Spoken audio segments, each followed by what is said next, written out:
Halo teman-teman, nah di sini sedikit saya akan bercerita nih mengenai proses hijrah saya. Nah, jadi singkat cerita, saya itu mulai hijrah atau lebih dekat dengan yang namanya agama Islam itu sekitar pada tahun 2018. Nah, pada tahun 2018 ini merupakan awal saya menginjak atau awal ketika saya menjadi mahasiswa atau bisa dikatakan sebagai mahasiswa baru. Nah, di situ ketika saya awalnya kuliah nih, nah sekedar informasi bahwasanya itu saya kuliah di salah satu kampus yang ada di Sulteng, namanya itu Universitas Tadulako atau biasa disingkat dengan sebutan UNTAD. Nah di situ ketika saya menjadi mahasiswa baru, saya nih saya berbicara nih pada diri saya sendiri bahwasanya pokoknya kedepannya saya harus berubah. Saya harus jadi lebih baik, saya harus meninggalkan hal-hal buruk yang pernah saya lakukan ketika saya masih sebagai siswa atau ketika saya masih SMA begitu. Contohnya seperti mungkin tidak sholat, pacaran, tidak ngaji, dan lain sebagainya. Nah, ketika awal saya kuliah itu, yang paling saya tekankan itu, atau hal yang paling saya tekankan bahwa saya harus melakukan ini adalah sholat.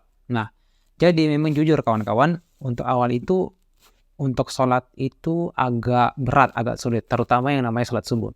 Jadi, awal-awal itu saya sering bangun terlambat, contoh mungkin bangun jam 6 atau lewat dan sebagainya.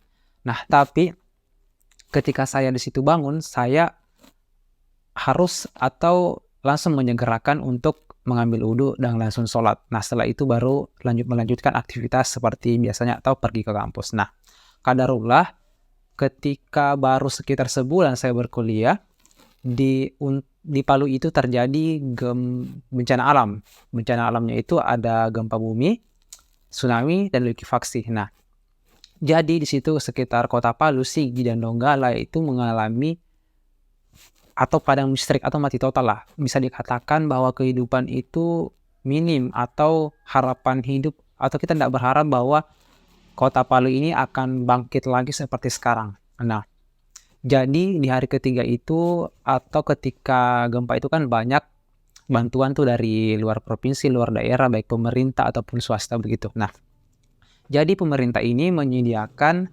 yang namanya pesawat darurat untuk orang yang ingin pulang kampung. Nah, kampung saya itu ada di Sulawesi Selatan. Jadi saya di situ inisiatif, oh saya ini bisa pulang kampung menggunakan pesawat Hercules. Nah, ketika sudah 3 hari nih terjadi bencana itu, saya berencana untuk balik kampung dan berangkat ke bandara. Nah, di situ saya berangkat sendiri dan diantar oleh teman saya ke bandara. Nah, sampainya bandara itu saya bertemu dengan salah satu juga mahasiswa UNTAD, bisa dikatakan dia senior lah. Jadi dia beda 3 tahun atau beda 3 angkatan dengan saya.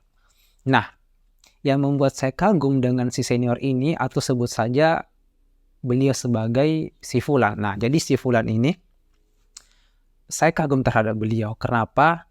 Nah, ketika di tengah kondisi panik, kekurangan makanan, minuman, listrik pun tak ada dan lain sebagainya.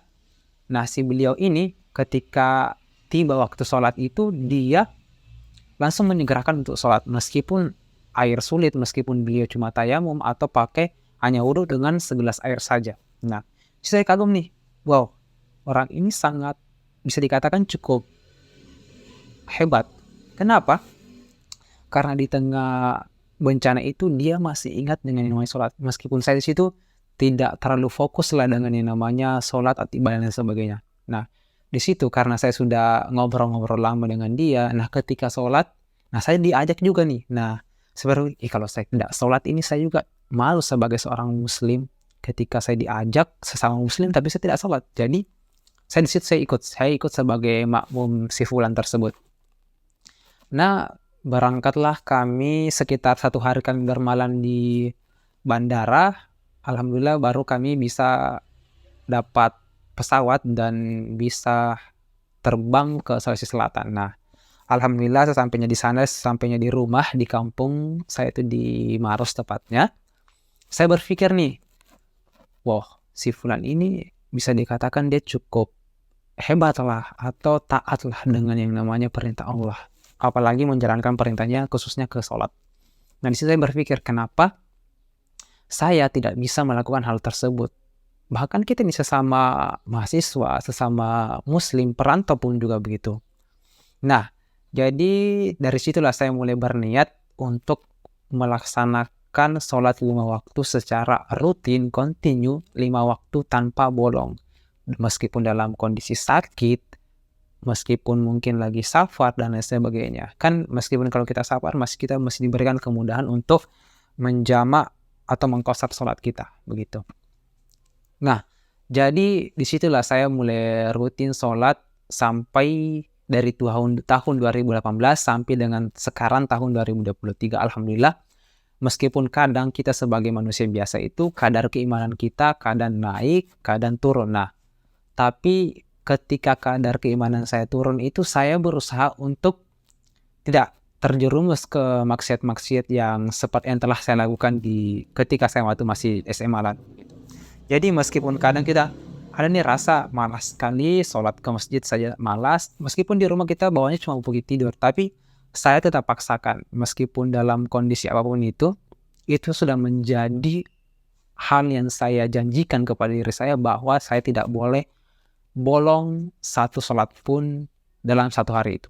Nah, mungkin itu sedikit cerita singkat mengenai cerita hijrah saya, lebih tepatnya sih ke sholat 5 waktu. Insya Allah kita lanjut ke cerita selanjutnya.